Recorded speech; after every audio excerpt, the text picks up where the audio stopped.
Mau ngebut injek rem, gimana mau jalan gitu loh. Itu analoginya. Ini berat nih Pak.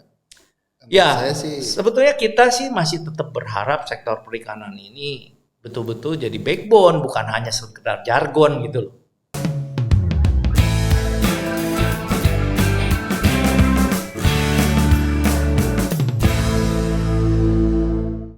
Estimasi potensi kan dia dinamis, tergantung dari fishing effortnya kan, juga ikan kan terus bergerak. Jadi kita penuh dengan uncertainty, jadi sehingga kita lebih bagus kalau melihat trennya, tren hasil tangkapannya seperti apa. berarti konsesi itu harus juga didasarkan pada tren tadi Pak ya. Ya, karena kalau kita bicara mengenai target PNBP, akhirnya apa? Itu akhirnya memberatkan pelaku usaha, Pak.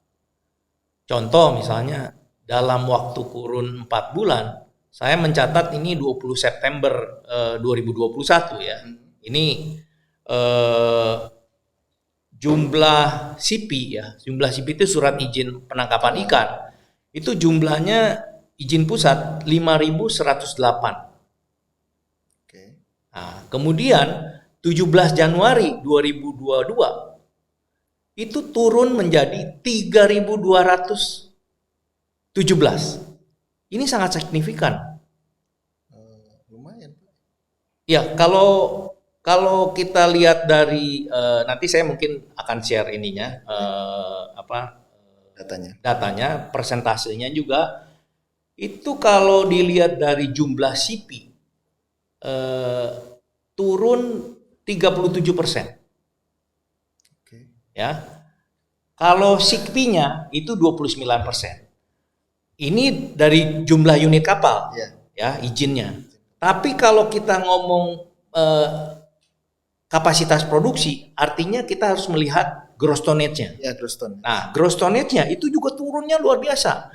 Dari 486.558 turun menjadi 262.998. Setengahnya Pak. Turunnya gross tonnage-nya itu 46%, Pak. Iya, makanya setengahnya, hampir setengah. Dalam waktu kurun 4 bulan. Ini menurut saya warning. Apa karena tadi harus pengusaha harus ditarget 100, kalau dia enggak 100? Bukan, sistem kontrak belum dilaksanakan, Pak. Ini yang masalah yang praproduksi. Ya, praproduksi. Kalau itu masalahnya kira-kira seperti pengusaha. Ya, karena ini ada kenaikan PNBP ini sebenarnya PHP ini dinaikkan sudah 5 kali lipat dan 10 kali lipat pada saat 2015 sampai sudah naik. Bukan, 2015 itu dinaikkan. Jadi sebelum 2015 ke 2015 itu naik 5 kali lipat sampai 10 kali lipat. Tarifnya doang. Ya. Jadi ada 3 komponen nih PNBP. Tarif, produktivitas, dan harga patokan ikan. Nah, yang dulu dinaikkan itu 2015 itu tarif. Walaupun 2016 ada penyesuaian produktivitas, tapi nggak terlalu signifikan. Nah, yang jadi kenaikan yang terakhir ini justru di 2021 akhir. Itu dengan PP 85 2021 kenaikan produktivitas dan harga patokan ikan itu naik rata-rata 2,2 kali lipat. Jadi sebetulnya kalau dijumlahkan rata-ratanya kenaikan yang 10 kali sama 2,2 kali itu jadinya 2.000 sekian persen, Pak. 2.000 sekian persen. 2.000 sekian persen dari 2015. Nah, ini juga sebetulnya saya apakah memang harus dinaikkan sampai segitu besarnya atau? Ya karena target yang 12 triliun ini yang saya bilang awal kekeliruan. Dan selain jumlah CP dan SIKP-nya juga turun ya, kapal angkutnya turun, jumlahnya maupun GT-nya, rata-rata ukuran kapalnya 20 September itu masih 95 GT. Walaupun rata-rata izin pusat 95 GT ini menurut saya masih kecil, karena kalau kita mau memanfaatkan ZE dan laut lepas Ini minim Pak ukurannya. Nah sekarang dengan PNBP yang naik yang begitu PHP yang begitu tinggi, itu jadi 81 rata-rata ukuran GT-nya.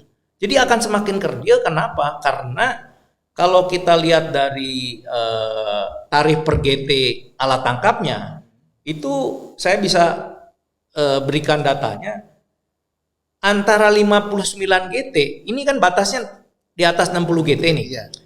59 GT dengan 61 GT, harganya itu beda setengah, Pak. Jadi kalau misalnya yang 59 GT harus bayar cuma 50 juta, harga 61 GT 100. itu 100 juta. Nah, artinya ini kenapa makin menurun ukurannya, makin kerdil nih kita punya Otomatis pengusaha kapal. milih yang lebih murah dong. Bukan, nggak sanggup lagi yang gede. Jadi yang gede udah pasti dia grounded. Dia stop operasional kapalnya. Nah ini yang harus disadari. Udah nggak worth it lagi kalau dia. Betul. Jadi, nah ini mengenai sistem kontrak. Ini kan masih rancangan ya Permen KP-nya.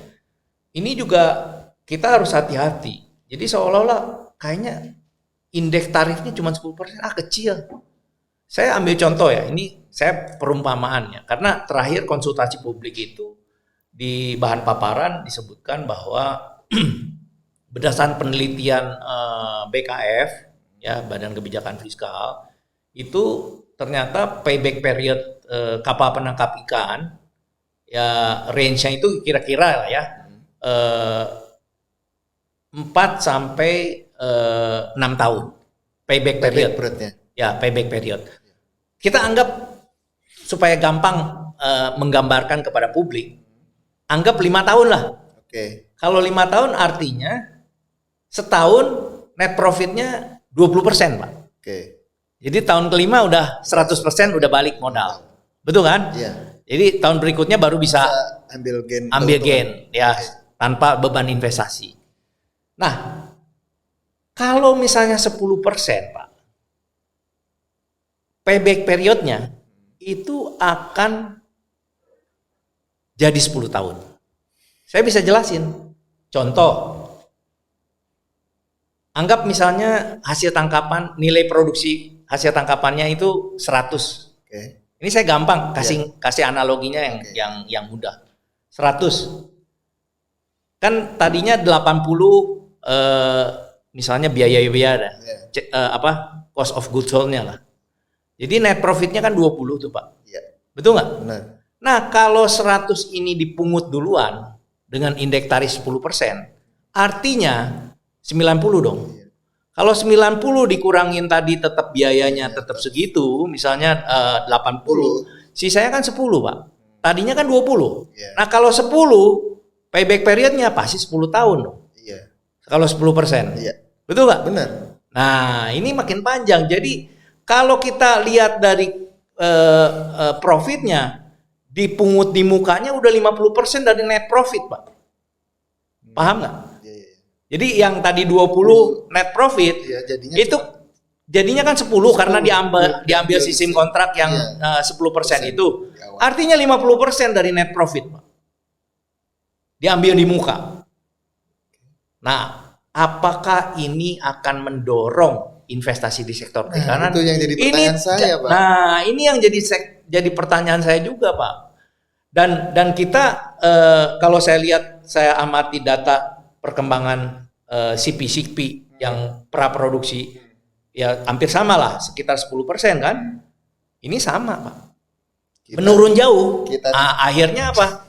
Ini kan kontraproduktif, Pak. Iya. Sementara kita, ya ini paradok lah menurut saya. Kadang-kadang kita bicara, wah kita bukan harus memanfaatkan CTE, jangan sampai kita dicolongin terus ikannya nih, ya kan? Tadi laut lepas. Kemudian tadi nggak terjadi. Bukan kebijakannya, malah menghambat yang gede-gede, Pak. Iya, kemudahan-kemudahan untuk yang besar untuk bisa mendapatkan itu kan. Ini tidak didorong. Dan saya ingat waktu ada satu webinar mengenai deklarasi Juanda, itu kan saya sempat chat juga, saya bilang itu yang namanya Pak Juanda, Pak Mokhtar Kusuma Atmaja itu kan beliau tokoh yang benar-benar memperjuangkan kita Biar memperoleh bisa ZTE lah menguasai istilahnya. itu Iya lah. kan, dengan negara kepulauan kita memperluas wilayah kita kan istilahnya untuk Ya baik hak. secara keamanan maupun secara ekonomi. Iya, cuman kalau nggak dimanfaatkan percuma, Pak.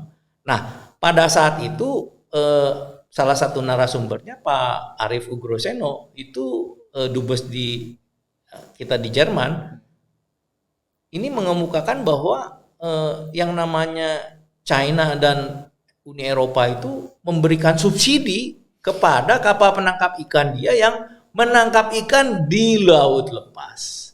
Sementara kita mempersulit kapal-kapal penangkap ikan, malah ya kontraproduktif lah.